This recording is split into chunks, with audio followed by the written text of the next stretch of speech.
Welcome, LaTasha James. I'm so happy that you are here with me today for one hell of a conversation, real women, real stories.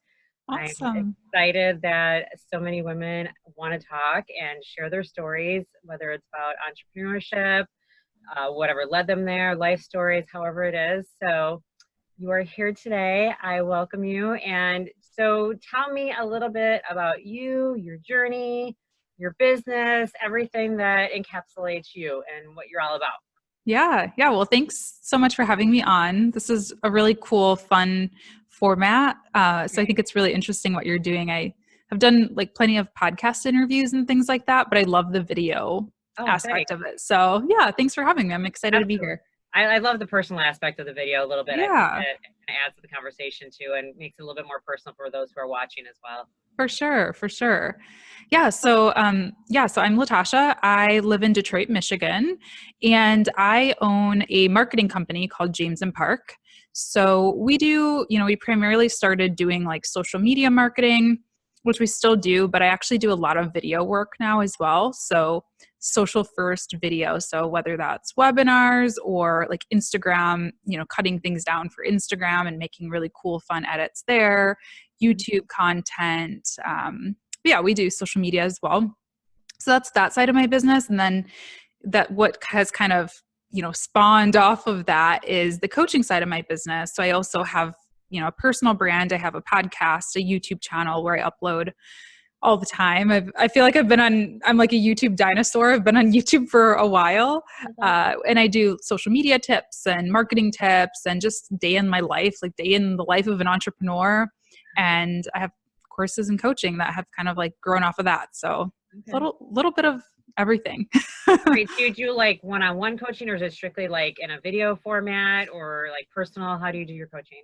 Primarily one-on-one. I work with a handful of one-on-one clients where we meet every other week, and most of them are also like agency owners or social media marketers or people who want to become that.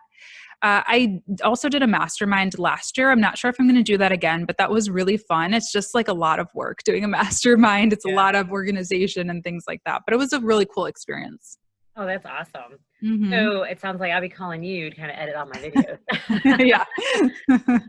So how did you get here? How long have you been doing this? Like what led you on this Mhm. entrepreneurial journey? Because, it's such it's a challenge to go. It's very exciting. I think a lot of us want to do Mhm. it. We want to make our own lives and not have it Yeah. dictated to us. At least that's how I feel. Yeah. And so, I'm finding a lot of again, I was talking to another gal today, and I feel like I'm old now. You guys all look so young to me. So, I love that your generation is stepping up and, just jumping into this journey because, Yeah. like I said, I was mentioning this earlier too. My journey is, different in the fact that we weren't supposed to take this type of love leap. So tell me Right. why and how you got there and what gave you that courage to do it.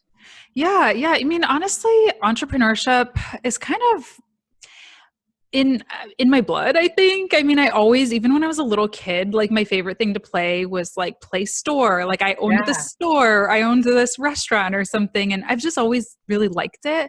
My parents weren't entrepreneurs or anything, but my everyone on my mom's side is an artist, pretty much, either like visual arts or music. And so my grandparents, they played music, in addition to like their office jobs when they were raising my mom and her siblings. And I have an uncle who just wrote a book, and they later in their life, my grandparents actually owned a seed company. So they're up in the UP of Michigan. Okay. And so they pick seeds and, they distribute seeds. I don't really know the technical Yeah. details of all that, but they were entrepreneurs. And so I think it just has kind of been normal for me to kind of have like a side hustle or, a business or something. It was just kind of what my family always did. When I was in college, I was probably a junior in college, and I answered a call, a LinkedIn message for a blogger, like a freelance blog gig, because I'd always had a blog myself just for fun. I've always loved music and art and culture and all that stuff. So I'd always just like write about whatever I was into at the moment. And yeah, I got a LinkedIn post for a freelance blogging gig. And that's kind of where the freelance journey took me, or where it started. I just started freelance writing, and then the freelance writing turned into oh, well, you got to post the blog somewhere. So do social media. And I always did this throughout college. And then when I got my first corporate jobs, I always had a side hustle. I always had at least one or two clients that I was doing social media or writing or content creation for. And somewhere down the road, I decided to just take it full time. Oh, that's awesome. Yeah. That's really awesome. So, wow. So how long have you kind of been doing the whole like full-time gig? Like you really got it out there and you were able to manage it on your own? Yeah, just about a year now. Nice. So yeah, it's like, it's such a funny thing though, when people ask me that, because I feel like I've been doing it forever because and towards the last 2 years of my last corporate job, I was working like 2 full-time jobs realistically, you know? So it's nice to be officially full-time. And it's going well. I'm like, I wish I would have done it sooner, honestly. Yeah. Well, I think we're all afraid to, right? So you have that fear of, I think it's so set in stone. So it kind of sounds like that's kind of the background you came from. So your parents were still doing their quote unquote corporate job, right? But really always wanted the side hustle, but we're really supposed to keep the corporate job all the time because you just never know what's going to happen. Yeah. But obviously I think especially in the last 10 years, the shift that has really happened between corporate and entrepreneurship and just, I think people are realizing that corporate just doesn't protect you like it may have 50 years ago, Oh yeah. Like, you're just a number. You used to do the job because you would get health insurance, whatever your benefits were to protect your family, or at least one of the family members did. But that's just not the case anymore. So we have to learn to protect ourselves, right? And to our next direction. Absolutely. So, that's awesome that you took the dive and found a niche and you went for it. Yeah. So too, do you find, as I was speaking with somebody else today too, kind of in your same age bracket, I'm assuming, the whole social media aspect, since that is your gig there too, do you work with people over, I'm gonna say the 40 age, that are more challenged per se, and working with, like, how do you get them to love it? Because I'm not gonna say that I love it. Like, I like certain aspects of it. The whole Facebook thing and stuff, I know there's a place to be. I get that, and I'm probably gonna say this in all my videos with everybody, but like, how do you get the love fest going for the rest of us? Or is it just inbred in you? Yeah. Well, one, I love working with people from all different generations and walks of life. I think that's like one of the best things about this job is that every day is different. Every client is different. So I always kind of get a little frustrated, not to like stereotype my generation, but I think sometimes we can be a little impatient, and it's like, come on, I was raised with the internet, so I try to be patient and like, come at it from an education perspective and from a service perspective, trying to help and not like, oh my gosh, they don't get social media, So, and, every generation has their, differences. So I get that. But I love working with all different clients. I think that for me, it's really about proving the value of social media for people in that generation. I think, people in my generation, they get it. It's like, we know it. We know that we need it. I don't have to sell it to them, really. For people in different generations, maybe I have to come with more case studies and more examples and really proving that return on investment for them, because they don't really, it's like, I don't know, do I really need this? But when you show those numbers and you show those transformations and, the amazing things that can happen from social, I think that's really what sells it to them. Yeah, I think the hard part is too, we were brought up in a time, like, here I am sounding old again, but in my generation, that you weren't as forthcoming with all of that information or sharing every little thing, like what you're wearing, who you're talking to, who I like. It just wasn't. So how do you get out of that? Like, I think that's probably one of the places where I'm still stuck is like, I get it. I love sharing stories, but it's not my first go-to a place to go and let it all out. Yeah, well, I think it's about knowing your audience too, because, if your audience is also in your same generation and maybe has the same attitude towards being super open, maybe they don't care. Maybe they don't want to know what you ate for lunch. Right. But, so that's fine. So post things that really are important to them. And it's funny because I think people think that I'm so public in a way because I have a YouTube channel and I have a podcast and I'm on Instagram and, all this stuff, but I actually consider myself really private. Okay. I let the sides out of me that I feel like people need to know and that I'm comfortable sharing. But there are things that I hold really sacred. Like, I mean, people know that I have a boyfriend, but I don't really show him very often. We live together, that's not just for me, And so I think it's being choosy about what you share. You don't have to share everything. Right. And a lot of my audience doesn't care about like random personal things. So they care about the information that I have to give. Generally speaking, people follow me for like business and social media tips or whatever. And they like getting the personalization because they like how I explain something or they like my take on it, but they don't need to know like what I'm wearing or what I had for dinner necessarily. Right. And maybe that's the problem. Like we're understanding it the wrong way. I like your perspective of it. So you're really using Facebook for your business platform versus your personal platform, even though when you open it up, it's based on a personal platform, right? Yeah. But it sounds like if you want to have it for a business, treat it as a business, right? And then just put the stuff out that you want to share, if it's business-like information, partial, whatever it may be. Yep. Yeah. Those are great tips. I think that helps the mindset change. And that, or I don't have to be posting 100 things a day about whatever. I could just, can I literally just post once a day about something that's relevant? That should be good, right? Yeah, exactly. Okay. And I'm a big believer in quality over quantity anyway. So, I don't post every day on Instagram. I just don't. I post like a few times a week, maybe. Some weeks I don't post at all because I would rather make sure that I'm giving people value, good content than just posting just to post. Yeah, that's how I feel about the whole thing. And maybe that's why I'm so stuck on it. Like, it seems so daunting all the time. And then you got to be on 5 different ones and then have this platform and shoot it on over. And then, and then I make my comments like, I really don't like it. And like, oh, but you got to be there. You have to do it. And I'm like, all right. Yeah. But in some ways I say I want to be that rebel and I don't want to live on Facebook. Like I'm going to go high on Pinterest. And I'm going to do it that way. And, get it up a different way because a lot of like business mentors and stuff, I don't know how many of them are really on the Pinterest. Yeah. To do their things. But I'm thinking, oh my God, that's what people are searching for there. Like information, right? Like just trying to have to scroll through your feeds or help you get it, to the right people and stuff like that.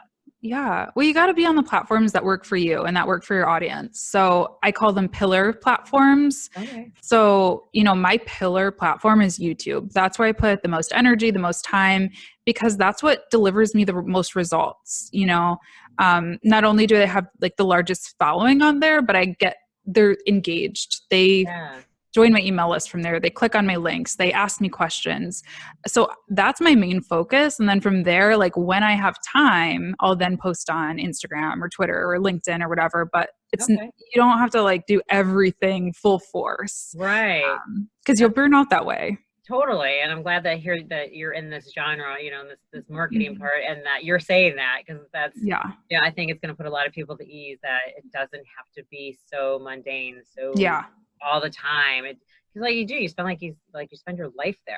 Yeah. And I don't want to, I'd rather be getting this information to people and to my clients. And there has to be another way to do that besides just, I think what everyone says is either Facebook or Instagram. So many different ways to get there. And I love that you say that. Yeah, for sure. For sure.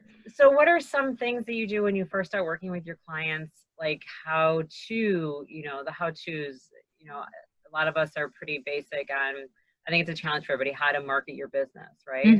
How do you get there? Where do you start with them? Yeah. So for my coaching clients, I have a workbook that I developed and I developed this basically out of the kind of reoccurring questions that I was getting for people booking calls with me. And so it has a bunch of different exercises in there, like ways to find your content pillars and your pillar platforms, like we just talked about. So where's your audience at? Are they on LinkedIn? Are they on Facebook? And then, what do you post to those platforms? So I always recommend coming up with 3 content pillars, 2 to 3 content pillars. And what a content pillar is basically, a type of or a category of content that you post. So like we were talking about posting pictures of your lunch, like that's not really in my content pillars. My content pillars are freelancing, social media, and travel because it kind of sells the lifestyle of being this like location independent entrepreneur. Okay. So those three things, I can personalize those in so many different ways, but at the end of the day, they all lead back to, you know, my business goals. Right. So yeah, we go through exercises like that, like developing different, you know, brand voice and content pillars and all that stuff. And that's kind of how we get started. And then just kind of like dive a little deeper on each topic as they need. Got it. So it kind of, it teaches them kind of a different way of thinking about their business and how to understand it and where they need to put that focus on too. Yeah, absolutely. Yep. Do you ever, what are some of the biggest challenges like when working with your clients, and how to, you know, is it figuring out what they really need to do type of thing outside of even your questions? Yeah. I mean, I think a lot of people feel pressured to post a certain thing, to be on a certain platform, to do a certain thing because Marie Forleo does it, or Amy Porterfield does it, or Gary Vaynerchuk. And I love all those people. Don't get me wrong, but like their audiences are different than mine. Their budgets are different than mine. You know, like, I mean, you have to really do what works for you. And I think a lot of people do they feel like they have to post just to post. So then it gets overwhelming. It becomes a chore. It's not fun. It's not productive. And it just kind of becomes this like negative thing, when at the end of the day, people go on social media because they want to be entertained. Like as much as we try to make it about, you know, something else, at the end of the day, I open up my phone and go on Facebook because I'm bored, or because I want to procrastinate and waste time and I want to like see something interesting. So it should be fun. It should be something that you're passionate about. It shouldn't just be like this chore that you're posting. Right. And you bring up a good point in regards to your Marie Forleos, your Gary Vaynerchuks, and Amy Porterfields and stuff. You know, we go through their workshops, their classes, and so forth. And I believe we all want to mirror them because we don't know what to do. Yeah. And we have to realize that we have to find our own place. Yeah. They had to find their own place, and your place may not be in the same place that they are or will ever be that way, just because that's what it is. Not that you're not going to be successful, make your 6-7 figures, whatever, but you just have to know that that's not where your people hang.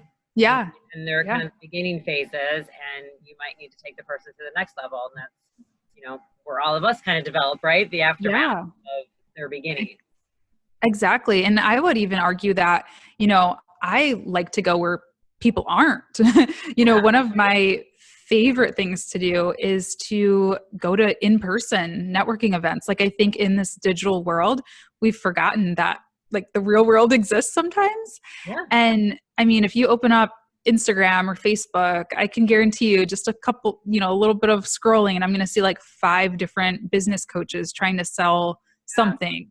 But if I go to a local networking event, it's not so much the case. And you're kind of reaching like an untapped market. So yeah, I definitely encourage people to think outside of the box. Like social media is a tool, but it's not everything. You know, you can't build your business only with social media. I mean, I guess you can, but I prefer not to. I prefer to use it as a tool that works with other marketing strategies too. Yeah, I feel the same way. I prefer the one-on-one or the personal touch as well. Together, that's why you mentioned the networking groups, and I have been to some of them. Some are better than others, clearly, and meet my different needs, which is why I've like created my own networking group here, just to like meet other women, local entrepreneur women, to just talk. And we're not necessarily always talking about business, but the different relationships that you're building, then that becomes into that referral, the, you know, getting to you, your business and so forth. And I think that's what really helps build a business as well. And absolutely, individually, there's so much that you can learn from each one of them, and how they've done things and where they are at in their life and so forth. So I totally agree. I totally agree with that. Yep, for sure. So you bring up your statement that you just said about, you know, do things a little bit differently, brings up one of the questions I was going to ask you today. So I have a question for you. It says, so if someone had told you to color outside the lines, what does that mean to you? Yeah, I mean, I think it involves a little bit of risk. You know, when you say that, I think of calculated risk. That's kind of my favorite thing to do is business. Like you said, it's not easy. It's not really the play-by-play, path to take in life. So there is a little bit of risk involved. So I definitely think that's what it's about, is taking those smart risks that aren't going to, make or, sink your business necessarily, but sometimes you got to do things that make you uncomfortable.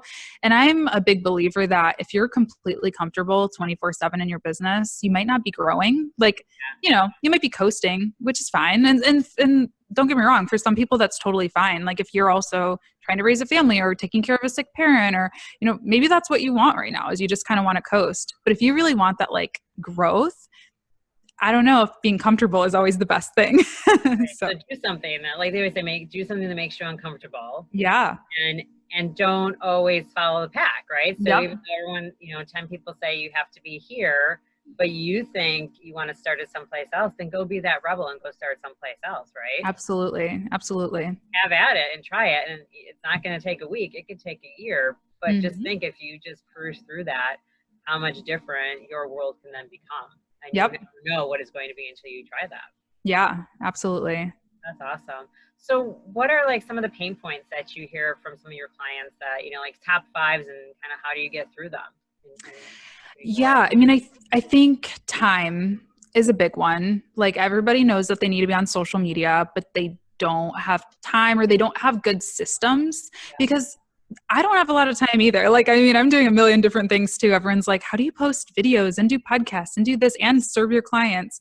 Yeah. I have 24 hours in a day too. And believe me, like I'm busy too. It's all about finding those systems that work. So batching content, outsourcing as needed. I mean, it's scary sometimes to hire an editor, or, to invest that money, but you'll get it back. Like imagine what will happen if you have an extra 10 hours in your week, because like editing especially is like so tough for a lot of people, especially if you're trying to learn a new skill, if you haven't been trained in this or haven't been doing it for years. So time is definitely a big one. And then I also think like what content to post. So we kind of talked about that, but like, okay, I should post, but what? Right. Yeah.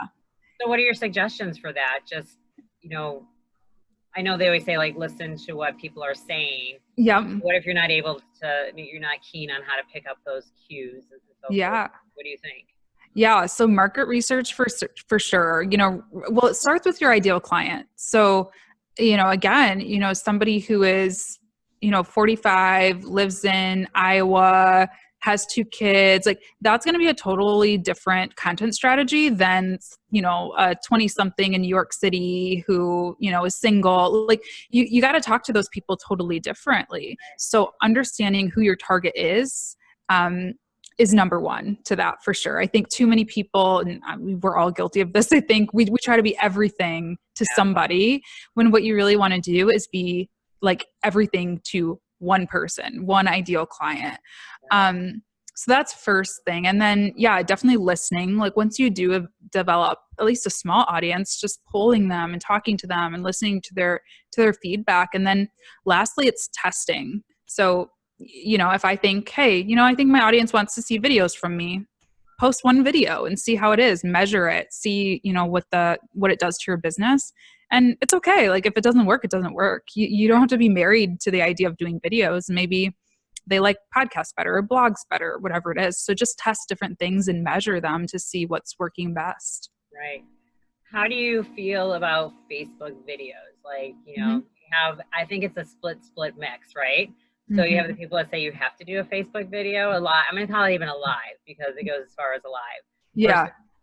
A recorded one, or not doing them at all. Do you really think that they're a huge? Yeah. So I don't think there's, it used to be that Facebook live video was like everything because the algorithm was really prioritizing it. It was a newer feature.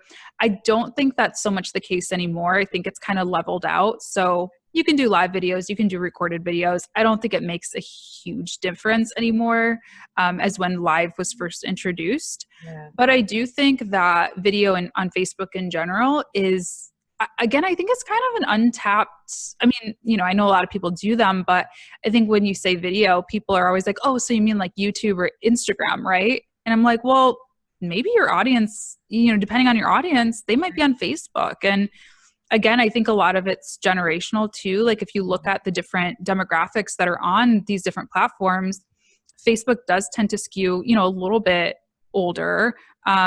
So if you have an audience that isn't Gen Z, maybe Facebook video is the place to be. If you're talking Gen Z, young, really young people, then yeah, you're probably, they're not on Facebook. I remember I did a speaking event one time to some high schoolers about social media. And I said something about Facebook and they laughed in my face. They were like, I would never be on Facebook. I was like, okay. So they don't think it's cool. But if your audience is older than high school, then they're probably on Facebook. I know my kids are coming, that's old. And I'm like, Yeah. how old am I these days? Like, so what should I be on these days? But then again, that's not who I want to attract though either. Exactly. Yeah. Yeah. It just seems like it's still such a focus on how to do, gotta do Facebook Lives. I'm like, I'm like you. I don't feel that way. Like I worked the IT industry for many years, so I usually can even just navigate. You see how trends go even without people to tell you, and I'm like, I don't know, but if I say it out loud, they're like, no, you have to do it. Yeah. Whatever, I'll do a record, I'll throw them up, something like that. But I don't think we all have time either. There's so many different groups and there's so many other things that are going on these days. Like you said, you want to scroll through to be entertained. Yep. Right now, are you going to entertain me by talking about the 5 steps to run a business? Unless at that point I'm looking for that.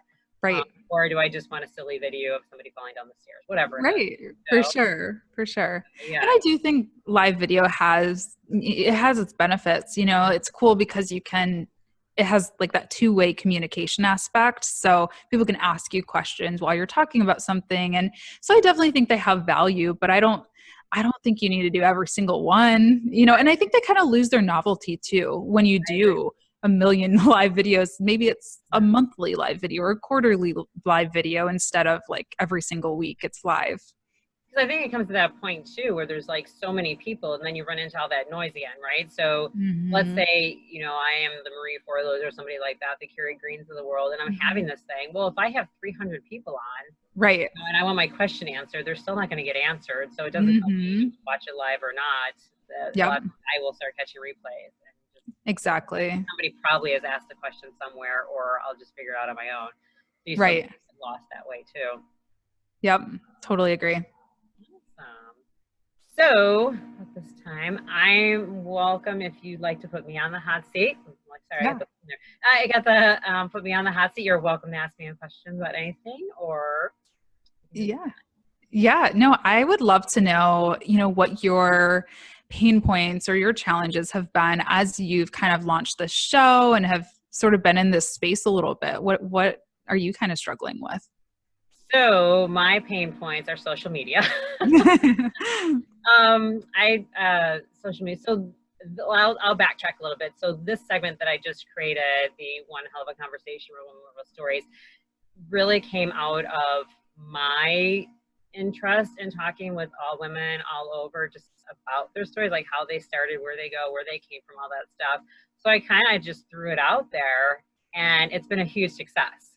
Yeah. Like just, posting in the one group has like, it went, I'm going to call it viral, but it went crazy. It went really, so for that respect, social media did really well. I just did it in a post, one that I've kind of been engaging in a little bit and off it went.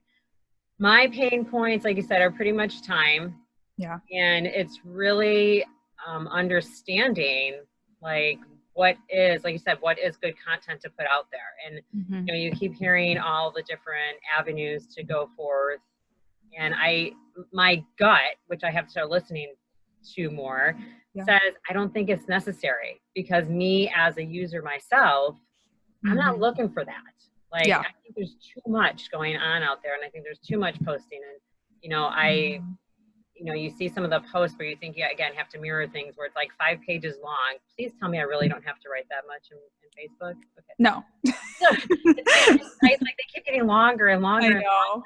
And I'm like, I won't read it. Like I'll skim through it. I'll try to get the gist out of it. So I'm like, I struggle with that. Do I really need to follow this platform or I just follow my gut and do what I think as a user would like and what I believe my audience, because my audience is probably a lot like me, just following through. So it's that, it's my struggle to not, I don't put enough out there that I should be putting out there. Right. And that's my pain point to where I need to get better with that. So Yeah. yeah. Cool. Finding tools to do that, or just to do it. It's time management is what it comes Yeah. to with the world, and getting out there and just thinking about it. Like, I have all these ideas. Yep. And I just need to start saying them and putting them out there. Yep. Yeah. Yeah. Cool. Oh, that's helpful. Yeah. I'm also curious, do you have any like favorite tip or like any tidbit that you've learned that really stuck out to you from doing these interviews? So what was really interesting to me, so when I put it out there, I left it as like, hey, I want to talk to women, whether it's business or it is personal, vice versa, how you got to where you're going to be. I'm amazed, and just the amount of women that have come forward, and just about the stories, just the brief even introduction that they're giving me in their stories, and how open and organic that they want to be. I really didn't know what direction this was going to take. And I'm very excited in the direction that it's going, because I think it's going to help so many people in so many different ways. Yeah. And whether it's, you know, a horror story, a really good story, whatever it may be, I'm loving that all women are thankfully starting to trust one another. Yeah. And then being able to find an area that they were welcome enough to me to be this open with me. Yeah. I wanted to share it and have this platform to be out there. So that was a great learning experience for this one. Yeah. The good side of the internet, right? Right. Yeah, exactly. The good side of it. Yeah. Because like I said, I really, oh my God, I'm sorry. I feel like I have all the sun. All the sun came through. It was just like, oh my Lord, sorry about that.